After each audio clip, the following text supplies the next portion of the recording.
friction loss due to pipes and fittings.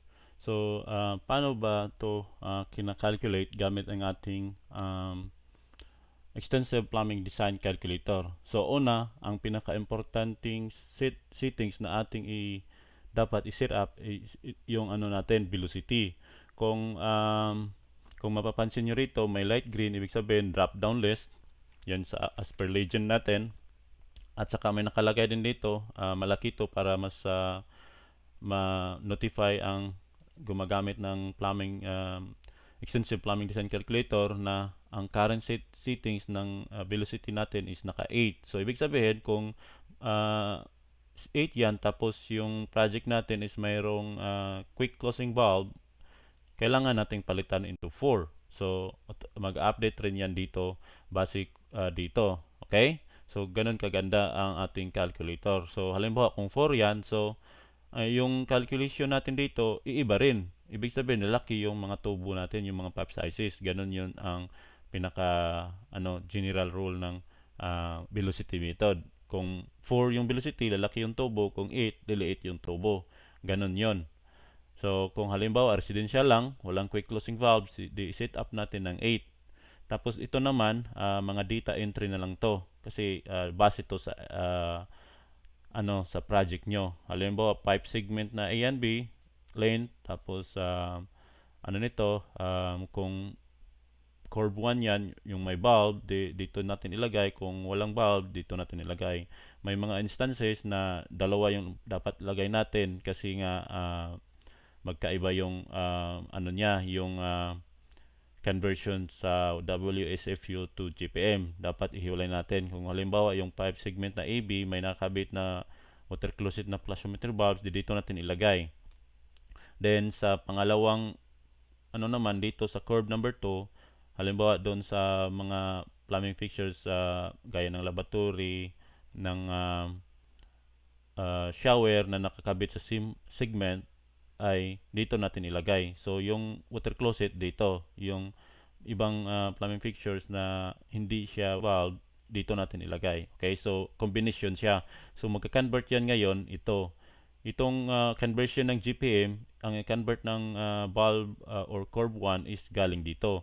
Samantalang ito naman, yung curve number 2 or yung mga tank or yung hindi flushometer valves ay ang i-convert niya na WSFU is galing dito. So magto-total ito, total GPM is ito, dalawa. So ito plus ito dito siya re-reflect. Ito na naman yung total GPM ang babasihan ng pipe sizing natin at yung friction loss due to pipes din. Okay? Then dito naman sa fittings at saka bulbs, ang reference natin ginamit, i-scroll nyo lang bababa hanggang makita nyo to. So dito, pwede kayo mag-modify. Kung may ibang ibang reference, palitan nyo lang to. Walang problema yan. Kasi ito, galing to dito. Although may mga dyan, may mga dito, walang informasyon gaya ng itong mga naka-light gray, nilagyan ko lang yung information para mag-pick up doon sa ating calculator. Kasi pag i-click natin tong reference natin, click here. Kung gusto nyo i-check yan, click here lang to. Mapunta tayo rito. Kung mapansin nyo, may mga dash lang, walang informasyon, di ba? So, para lang tatakbo yung calculator natin, nilagyan ko lang to ng random na quantity na kung ano yung last na information, yan yung ni-reflect ko dito. At kung mapapansin nyo, itong information dito is base sa International Plumbing Code 2021 to. At ito ay fairly smooth or yung mga plastic pipes. Yung calculator natin is naka fairly smooth tayo. So may rin ang UPC, nga lang kunti lang yung niya, yung anong tawag nito, yung mga fittings niya.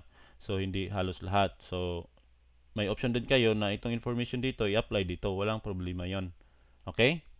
So nasa inyo yon. Basta ito yung table na to, dito na area kumukuha ang ating calculator. So kung may gusto ko yung i-update dyan, update nyo lang, editable yan. So para mag-reflect dito.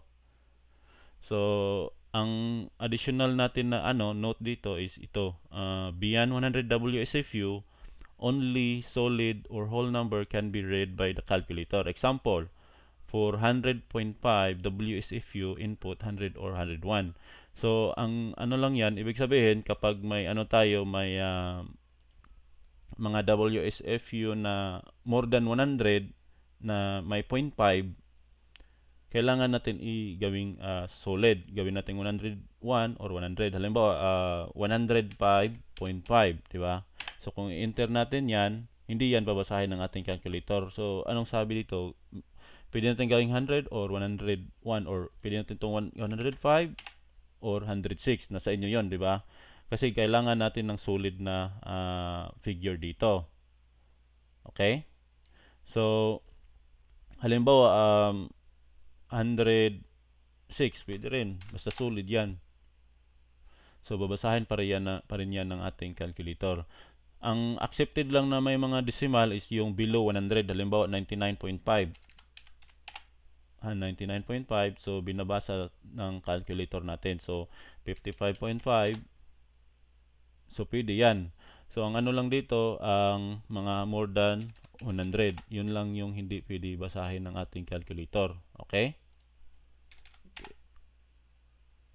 So, ano pa, ang isang note pa dito, sinasabi is, WSFU limit is 369. For Corb 1, WSFU limit is 477 for Corb 2. So, ibig sabihin, kung Corb 1, ang pinaka-max natin is 369.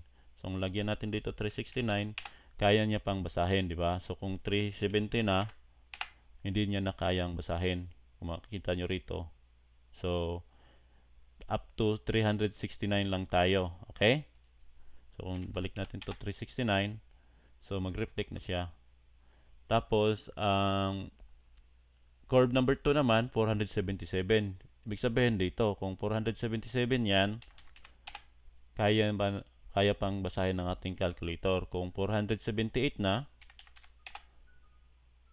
hindi na kayang basahin ng ating calculator. So, in every segment yon. So, kaya, yun yung maximum in every segment. Kaya nga, may nilagay dito, 477 at saka 369 for Corb 1. So, hanggang 477 lang muna tayo sa ngayon. Okay?